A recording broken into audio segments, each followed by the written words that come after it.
Hello दोस्तों, हमारे channel Debashish Hindi कहानियाँ में आपका स्वागत है। अगर आपने अभी तक चैनल को सब्सक्राइब नहीं किया है तो नीचे दिए गए लाल बटन को दबाकर सब्सक्राइब कर लें।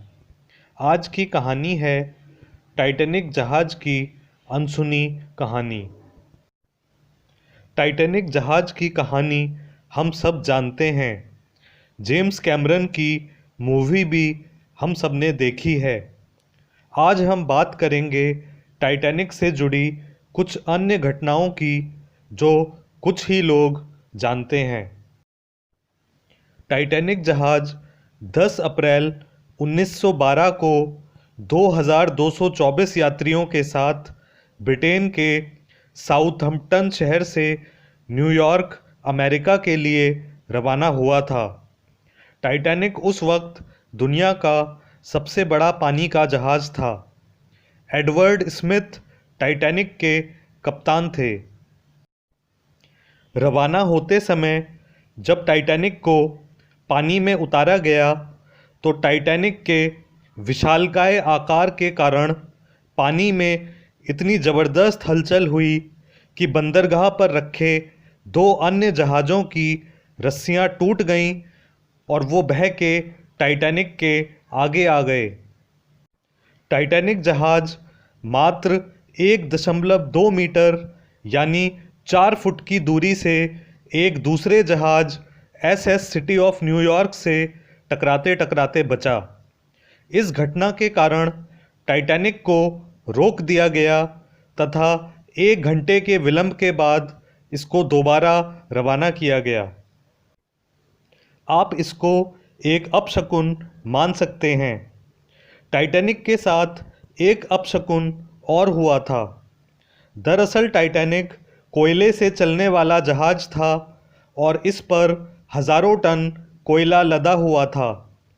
चलने से 10 दिन पहले ही 1 अप्रैल को इस कोयले में आग लग गई थी। मगर वो जहाज़ के लिए बड़ा खतरा नहीं थी।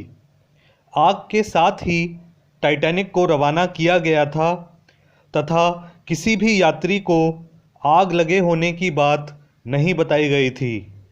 ये आग 14 दिन बाद यानी 14 अप्रैल को बुझा ली गई थी, यानी टाइटैनिक के डूबने से 1 दिन पहले। इस आग को बुझाने के लिए जलते कोयले को मजदूर उठा के ले जाते थे और भट्टी में डाल देते थे। इस कार्य से टाइटैनिक के मजदूर बहुत थके हुए थे। यात्रा शुरू करने के 4 दिन बाद यानी 14 अप्रैल को रात 11:40 पर टाइटैनिक एक बर्फ़ की चट्टान से टकरा गया। टाइटैनिक पर 48 लाइफ बोट रखने की जगह थी, परंतु मात्र 20 लाइफ बोट ही रखी गई थीं। ये सिर्फ 1178 लोगों को ही बचा सकती थीं, जबकि जहाज़ पर 2224 लोग सवार थे। सिर्फ 700 लोगों को ही लाइफ बोट पर बैठाया गया, जिनमें अधिकांश औरतें और बच्चे थे। इसका अर्थ ये है कि लाइफ बोट की 500 सीटें खाली छोड़ दी गईं। टकराने के 2.5 घंटे बाद जहाज़ 1500 लोगों के साथ सुबह 2:10 पर डूब गया। उस वक्त पानी का तापमान -2 डिग्री था, जिसमें लोग 15 मिनट के भीतर ही हाइपोथर्मिया और दिल का दौरा पड़ने से मर गए। जो 700 लोग लाइफ बोट में सवार थे, उनके लिए कारपेथिया नाम का जहाज़, जिससे वायरलेस पर बात हो गई थी, सुबह 4 बजे पहुंचा और उन्हें बचाया तथा उन्हें न्यूयॉर्क शहर तक पहुंचाया। टक्कर के समय कारपेथिया 4 घंटे की दूरी पर था तथा संपर्क होते ही मदद के लिए चल पड़ा था। अब हम बात करेंगे टाइटैनिक के दुर्भाग्य की। पहली बात यह है कि टाइटैनिक स्टील से बना हुआ था और इंजीनियरिंग का बेमिसाल नमूना था। इसमें बहुत ज़बरदस्त ताकत थी और ये बड़ी से बड़ी टक्कर भी बर्दाश्त कर सकता था, मगर रूम टेम्परेचर पर। स्टील रूम टेम्परेचर पर डक्टाइल होती है और बड़े से बड़े आघात को झेल सकती है। वहीं स्टील माइनस तापमान होने पर ब्रिटल बन जाती है और उसकी आघात झेलने की क्षमता कम हो जाती है। अगर टाइटैनिक किसी और मौसम में या रात के बजाय दिन में टकराया होता तो तापमान अधिक होता और स्टील का कुछ भी नहीं बिगड़ता। तापमान अगर कम ना होता तो जहाज़ डूबने पर भी लोग लाइफ जैकेट्स के सहारे 2 घंटे समुद्र में तैर लेते और कारपेथिया जहाज़ सुबह 4 बजे उन्हें बचा लेता। टाइटैनिक पर 3000 लाइफ जैकेट्स उपलब्ध थीं। टाइटैनिक के यात्री ठंड के कारण मरे। उनके शरीर लाइफ जैकेट के कारण डूबे नहीं, पर ठंड से जम गए। टाइटैनिक के दुर्भाग्य की कहानी ये है कि टाइटैनिक को कई बार दूसरे जहाज़ों से बर्फ़ होने की चेतावनी मिली थी, मगर उसके बावजूद टाइटैनिक को अपनी ताकत पर भरोसा था और वो पूरी रफ्तार से आगे बढ़ता रहा। एक अन्य जहाज़ कैलिफोर्निया टाइटैनिक से मात्र 1 घंटे दूर था। कैलिफोर्निया के कप्तान स्टैनले लॉर्ड थे तथा उसके एकमात्र रेडियो ऑपरेटर का नाम इवांस था। टाइटैनिक पर 2 रेडियो ऑपरेटर थे जिनका नाम हैरोल्ड ब्राइड और जैक फिलिप्स था।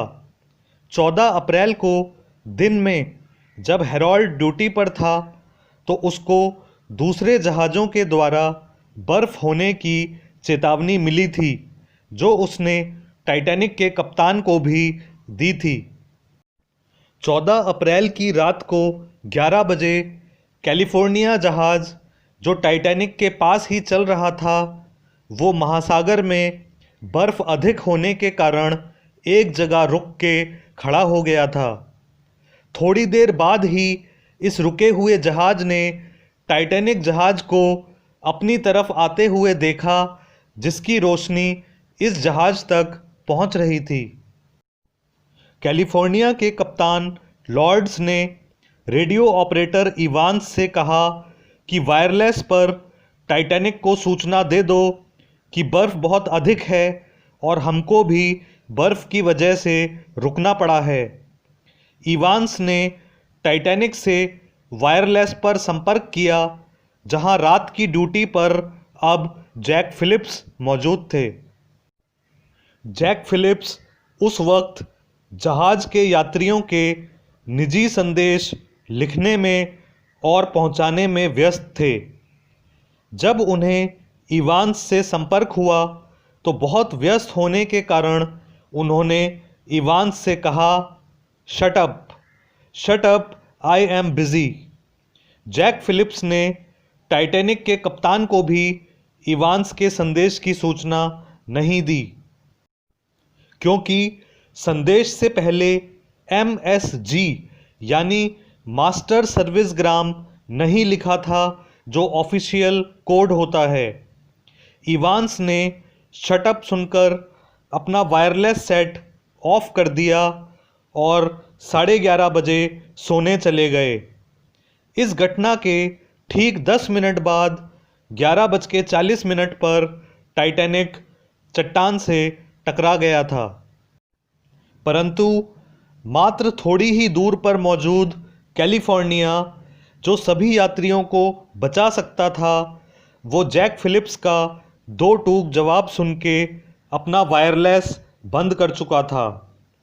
उस जहाज़ के लोग टाइटैनिक की लाइट को पूरे वक्त निहारते रहे और उन्हें लगा कि टाइटैनिक भी हमसे कुछ मील दूर बर्फ़ के कारण रुक के खड़ा हुआ है, जबकि टाइटैनिक रुक के खड़ा नहीं था, बल्कि डूब रहा था। इस दौरान टाइटैनिक से कई बार मदद के लिए रॉकेट भी छोड़े गए, जिन्हें कैलिफोर्निया के स्टाफ ने देखा भी, मगर समझा कि वो कंपनी के प्रचार का रॉकेट है, ना कि दुर्घटना का सूचक रॉकेट है। अगर कैलिफोर्निया ने एक बार अपना वायरलेस ऑन कर लिया होता और आंखों से दिख रहे टाइटैनिक का हाल ले लिया होता, तो 1500 लोगों में से किसी की भी जान नहीं जाती। मगर कैलिफोर्निया ने अपना वायरलेस सुबह को चलाया और सुबह 6 बजे घटना स्थल पर पहुंचा, मगर तब तक कारपेथिया जहाज सब लोगों को लेकर जा भी चुका था। ये वो 700 लोग थे जो लाइफ बोट में सवार थे। बाद में जब जांच हुई तो ये माना गया कि कैलिफोर्निया को बार बार टाइटैनिक के रॉकेट देखने के बाद टाइटैनिक से बात करनी चाहिए थी, क्योंकि आधी रात को 8 रॉकेट कोई जहाज बिना बात नहीं चलाता है। मदद टाइटैनिक के पास खड़ी होकर देखती ही रह गई, मगर कभी पहुंच ना सकी। जांच में कैलिफोर्निया के कप्तान को वायरलेस पर बात ना करने को गलत माना गया, पर कोई सज़ा नहीं दी गई। कुछ साल बाद प्रथम विश्व युद्ध में जर्मन पनडुब्बियों ने कैलिफोर्निया जहाज को डुबो दिया।